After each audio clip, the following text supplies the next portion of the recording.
Newsfirst Newsline with Faraz Shaukatali. And it's a jolly good morning to you. This is Newsline, live and real from the Newsfirst studios in Dorset Street in Colombo. Live and real because this morning we are continuing to discuss a matter that is causing a great deal of consternation, and that is the first discussion document of the Independent Council for News Media Standards Act, which has been released and has started to cause a great deal of concern. It is supposed to, when we inspect this document, there are clauses which will neither preserve nor improve the freedom and the standards of this industry. This network has been at the forefront, and we have led and we have walked the talk on not once, but we continue to do it day in and day out. And to discuss this matter and a little bit more is Mr. Janine Fernando, the Head of Politics Research at Verite. Very good morning to you, Janine, and welcome. Good morning, Faraz, and thank you for having me. Great pleasure.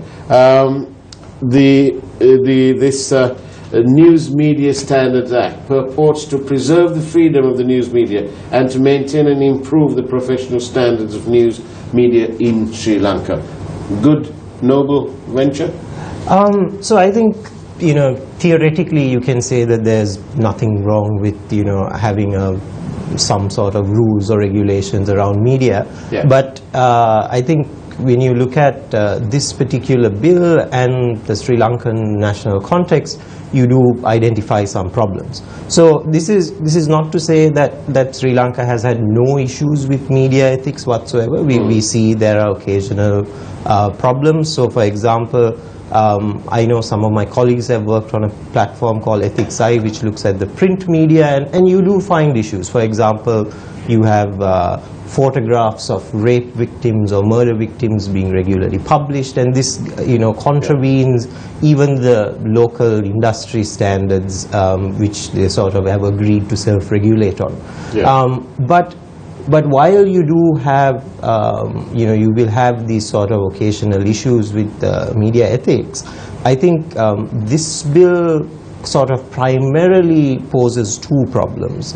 And one is a sort of matter of principle, and that is the question of whether the state should play a role in regulating the media. Now this is a very difficult balance to achieve in any situation, in any democracy, because the moment you have sort of state intervention in media, there is the possibility of some sort of manipulation or control. So I think even if you forget the Sri Lankan context, sort of any kind of state regulation of media should be something that we look at very carefully. It's something to be concerned about. Yeah. I mean, I've looked at that draft, and I'm an investigative journalist, and from my time at one of our country's most noisiest newspapers, we'll say it, the Sunday Leader, the founding editor of which was, of course, Lasanta Wickramatunge, who was killed, unlawfully killed, and we are still waiting for some resolution as to who did what. But we do know one thing, that Mr. Wickramatunge is no more, and has created a huge void which we are all struggling to, even to this day, to fill. And in all my years of writing articles, exposés on accountability and on responsibility, not one, well, bar one, every single story, the source has made it patently clear that he or she does not wish to be identified with as being the source, and they gain that strength from the undertakings that we as journalists provide, not to disclose our sources. It's a cornerstone of democracy. It's one of the cornerstones, whether we like it or not. Of course, it doesn't bother this network because we've been exposing things long before the Right to Information Act and so on came into play. But like I say, in every single story, in which I have relied on documentations that I have sought or that was voluntarily sent to me or provided to me and appears mysteriously in my letterbox. The people providing whistleblowing do not want to be identified. And on the one occasion that the person didn't mind and we named the source, his entire career thereafter took a dive. To this day, about say 6 years after that story appeared, he's still struggling to get his life back on the rails. And that is all because he decided to give us some information, and it highlighted some of the excesses of the Rajapaksa administration. Now, if we are to improve the professional standards of news media by forcing us to disclose sources is starting the wrong way, don't you think? Yeah, I think so. Again, like I said, as a matter of principle, you have one problem. Yeah. Globally, protection of sources is considered a very important part of journalism, of maintaining a free flow of information, of empowering whistleblowers, like you said, and making them feel sufficiently safe to come out and reveal those important stories. So, I mean, if we sort of even think of the kind of the rhetoric of the political transition that happened in 2015 about fighting corruption, about a more open and democratic society, whistleblower protection becomes a very important part of enabling that. And so any move to sort of restrict that is counterproductive. And I think so, but that's just in general. But if you take the Sri Lankan context during the war, even post-war, I think it becomes doubly important because we have come out of a period of extreme media suppression. Any sort of global index on sort of media freedom put us sort of right at the bottom. So Reporters Without Borders and the World Press Freedom Index, you would find Sri Lanka right at the bottom along with Saudi Arabia and so on. So moving out of that period, it becomes, and like you said, the cases of Lasantha Wickramatunge and many others, to which there has yet been no prosecution. So the kind of, to some extent, the culture of impunity around media suppression remains. So when you consider all of that, that particular clause that you mentioned in the draft bill is, I think, maybe one of the most problematic because it does kind of leave it open to compel journalists to reveal their sources on national security grounds. And the way in which we've seen kind of national security is used, it's sort of very loosely defined. It leaves it open to interpretation, and it could be, it could be used in any number of ways, and historically it has been. So I think that particular clause definitely is one that should be a source of concern for well, not just for the media but for everyone, and one that I think does pose a fairly serious problem for whistleblowers particularly. Indeed, Janine, I don't know if you can cast your mind back to 2 years ago, and it must have been in the first week of March 2015, when we exposed or we questioned the mechanics of having awarded a bond at a higher than normal rate, higher than the rate that was prevailing at that time. And we pointed out that the then governor of the central bank, who had been appointed in spite of various reservations expressed at the cabinet discussion, including His Excellency the President and Dr. Rajitha Senaratne and Mr. Champika Ranawaka. In spite of all that, and they gave in to the undertakings of the Prime Minister, who assured them that nothing untoward would happen and that he would toe the line. Not many people chose to believe us, or they viewed it with skepticism when we made this claim, but we were backed by people who were giving us information and who want to remain in the background. It's been a task over 2 years. Nobody would have, 2 years later, we saw one governor of the central bank not being given a contract, which is a nice way of saying that he's been sacked. He wasn't sacked. Yeah. His contract came to an end. His term lapsed. Yes, it wasn't actually his term. It was a balanced term of Mr. Ajit Niwad Kabra. Right. And you know, when that came, he wasn't given another contract. And he left the central bank that day, on that last day, telling the media that he had no comment. 2 years later, at the Presidential Commission, we see a steady stream of people who've come there and have given information under oath. Now, a lot of these people, not those who came, there are certain people who whistle blew. And they blew and the crescendo, the level of their blowing became greater and greater as it became clear to them that there was a major cover-up going on. 2 years and a bit, the bond is still very much entrenched in the system, and it has the people have made money around it, and you know, every day our reporter Zulfiq Fazan reports from House Top, and it's absolutely astonishing what's going on. That is just one example of why we need a truly independent media, not to be some sort of puppet on a string, and the puppeteer cannot be a government minister or the prime minister or the president or anyone. It has to be independent. How do you view this? What would you be doing? Do you all lobby the government?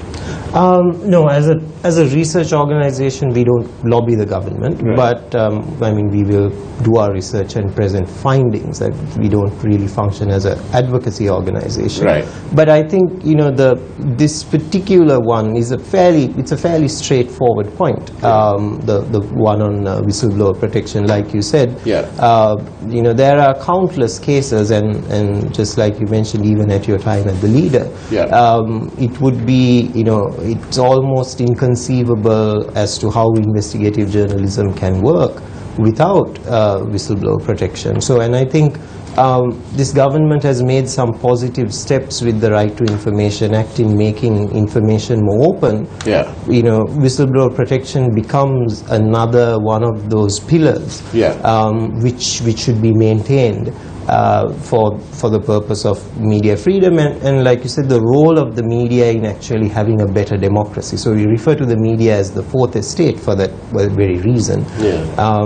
And so yes, I think it's not, I mean, I don't think it's one that needs to be debated very much, that you know, confidentiality in sources is an extremely important part of an independent news media. Yeah. I mean, there are, of course, some other issues which we can also talk about. Yeah. But this one is a particularly important problem. There is also this the codes of practice. You know, the way it's presented, there's concern that the codes of practice will come after the Act is brought into effect. The content of the codes will be outside of the Act, but have the powers of the Act. It is also subject to ongoing change. It all sounds rather very lopsided. Yeah. I think the problem there is that you know, you don't want sort of discretionary powers within institutions to sort of have an unlimited remit. Codes of practice aren't uncommon. Like every industry will have their own codes, and you do of course have internationally, you will have sort of media regulators like Ofcom in the UK, which you know, manages sort of broadcast media and telecoms. So you do, I mean, you do have precedent for codes of practice. You do have it. You do have precedent for regulators. And I think the very first mention of this code of practice for the media comes actually in the 2015 UPFA Parliamentary Election Manifesto. I think you had a mention of a code of ethics for parliamentarians in the presidential election, which is still sort of being debated, and then you had this. But I think it's almost better to define these things at the outset rather than leave them open to move in whatever direction, because if nothing else, because of the history that Sri Lanka has with sort of repressive laws that have been enacted at one time and then used in different ways in another. So even if you do enact these laws with the best of intentions, if you leave them sort of too open and too discretionary in terms of their powers, you can even run into a problem at a later date. I think the Prevention of Terrorism Act sort of stands as a case in point. It was not the day it was enacted that necessarily all the potential problems with it came to light. It was over 30 years of its use, not simply... And sometimes misuse. And misuse, not simply as sort of a weapon against terrorism, but also as a political tool. So I think, and that the PTA is an example of an act which has sort of wide discretionary powers. So you can see the problem with acts of that nature. That PTA it's absolutely sometimes used completely out of context. We had one deputy minister who accused Arthur Varman, who was a journalist leader, of demanding 5 million rupees, and then they started investigating this young boy. There was absolutely no basis at all. We had Mr. Tissanagam, who was given a virtually a life sentence, 25 years, 20 years, before it was all cancelled out, and he was saved by some European country where he probably now lives. But the thing is that we have, from time to time, what do you make out of it when we have ministers who hide behind the privilege of parliamentary privilege and sit in Parliament and say what they want to, or to stand up even, and say what they want to, knowing full well that we can't do anything about it.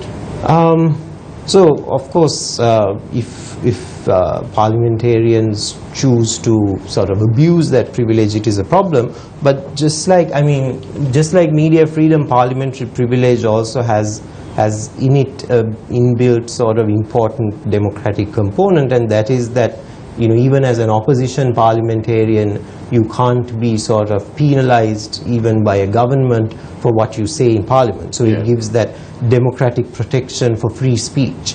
And you can see that countries that don't have it, you have sort of MPs. But Janine, just stay there. I mean, you're head of politics research. Can you think of any one occasion when the British Prime Minister has come to Parliament and named and shamed a business person or a businessman and then not proceeded to act? They may have named in the context of an ongoing investigation or something like that. And I'm thinking of, maybe Polypec International. Asinade was probably named somewhere in Parliament. It would be surprising if it wasn't. But that in that time, he was investigated, he flew back, and he came back, and eventually he's serving a sentence.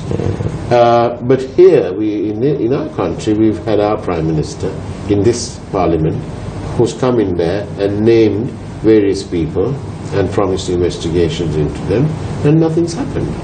And so it then takes on a different meaning altogether, because you then start beginning to get the feeling that this was a witch hunt or some sort of name and shame game. None of these people that were mentioned by the Prime Minister in Parliament have been prosecuted to this day.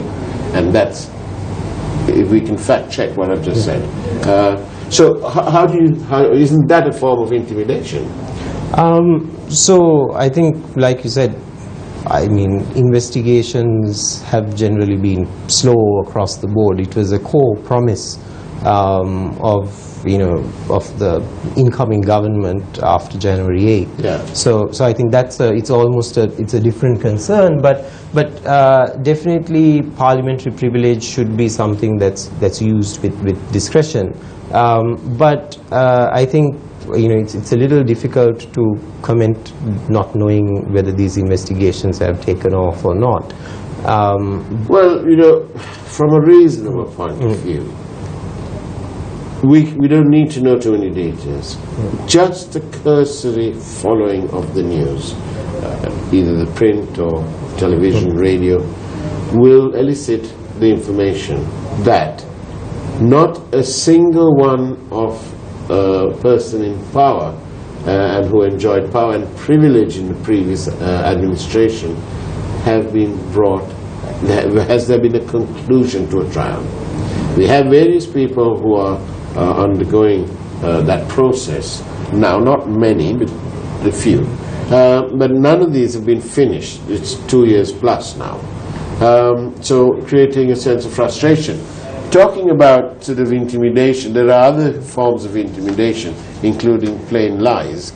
And if we follow this clip of that we have, we can perhaps talk about that in a second. Here we go. Let's have a look at this. Let's have a listen and a look at this clip. Even though the ministers are unaware, this has now been drafted. The Director General of Information, Dr. Ranga Kalansurya, is aware of this. The help of a company based in Denmark called International Media Support has been obtained. Why was the support of this company necessary? This commenced in June. There is an election promise that a more independent mechanism than the Press Council Act will be introduced. In June, the Prime Minister advised us to commence the work. 8 media organizations joined us for the initial discussions. Chairman of Sri Lanka Working Journalists Association, Lasantha Rohunage, walked out because the other faction of the Free Media Movement was called for this meeting. The Tamil media organizations and Muslim organization also attended these discussions. It was decided to appoint a subcommittee to initiate work on the drafting of this act.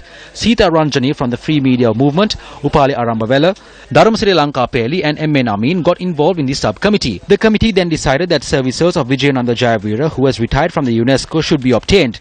I did not decide this. It was a decision of the committee. The committee within 2 months convened 6 times at my office and they completed the draft.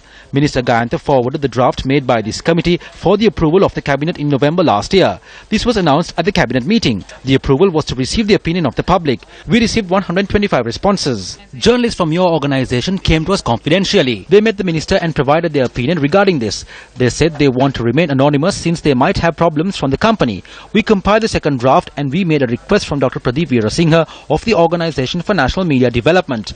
We as a department do not have the required resources to take this around the country. He received aid from international support, the organization you mentioned, to carry out this public consultation across the island. As part of that project, Toby Mendel arrived in the country last week. The government nor the department is involved in this arrangement. ඒ ව්‍යාපෘතියේම කොටසක් විදිහට Tobey මෙන්ඩල් මහත්මයා ලංකාවට ආව ගිය සුමානේ. ඒකට රජය සම්බන්ධත් නැහැ, දෙපාර්තමේන්තුව සම්බන්ධත් නැහැ. So there is a connection between you and Mr. Toby Mendel. ඔව් මා Yes, that is where I worked before. Why was Toby Mendel selected? මේ තෝරගත්තේ. ඒක මම නෙමෙයි. I did not select him. It wasn't me.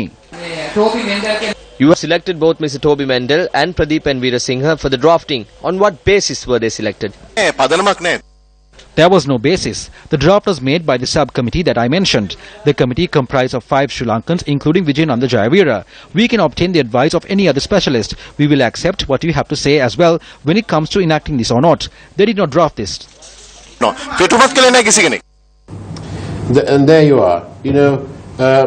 He makes this wild claim that members of our staff met the minister confidentially. There is no need to meet the minister confidentially. We're an open book. We've been at the forefront, and this is another form of intimidation. Because they come out and they completely lie. We have responded and we've asked them to come up with more details. We can go there now, we can go there whenever we want to. whenever they feel they'd like to meet. There's nothing underhand about this, but don't you, from what I've shown you, don't you feel that that is also a form of intimidation? So given that I don't know, I was not there at the conference, maybe difficult for me to comment. But I think one point that Dr. Kalansurya made in that this is at sort of its draft stage and being consulted. One of the things that my colleagues have also pointed out as sort of quite problematic in this bill, and I think if they are having open consultations, that's very good, because that will allow media organizations to go and make their concerns heard, is the way, because if the objective is to have an independent news media council, one of the key problems, I think this may actually be the core problem of this act. And like you said, if either governments current or future should ever decide to use it as a tool of intimidation, one of the big problems is that the way the council is appointed is through the Constitutional Council and then appointed by the President. Now, it is, of course, the Constitutional Council of the 19th Amendment is not the same as the Constitutional Council of the 17th Amendment, which has 10 sort of apolitical actors. But we have 7 politicians. Exactly. Now. So when you have 7 politicians, the grounds for sort of political manipulation become much more real. So I think if we sort of focus on actually one of these central problems, anywhere where media regulation sort of stays independent is where the appointments of the regulators are truly guaranteed to be independent. So I would say that I mentioned earlier, there's a matter of principle of the state getting involved in media regulation too much becomes a problem, and there's also a matter of context where Sri Lanka's history makes it doubly problematic. Indeed. So I think here, if we indeed are sort of looking at bringing in regulation that governs media, that particular system of appointment should be a cause for concern, and probably one that should be revisited. Indeed, it's how worrying is it for you when you look at this?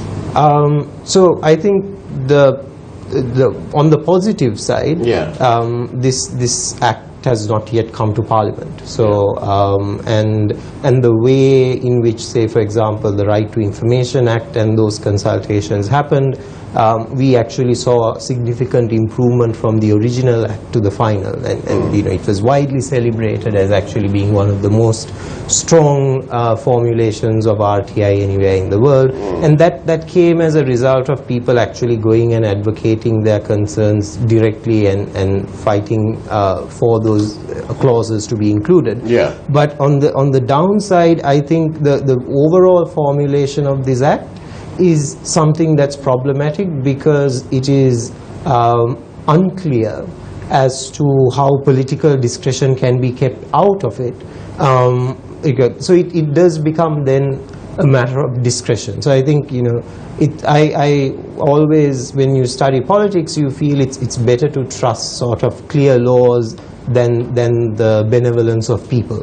But yes, apart from benevolence, our country's constitution, as well as the determination by the Supreme Court, clearly defines media freedom, and therefore we must all collectively act individually, jointly, severally to ensure that what is said in the Constitution and is envisaged by law actually does happen.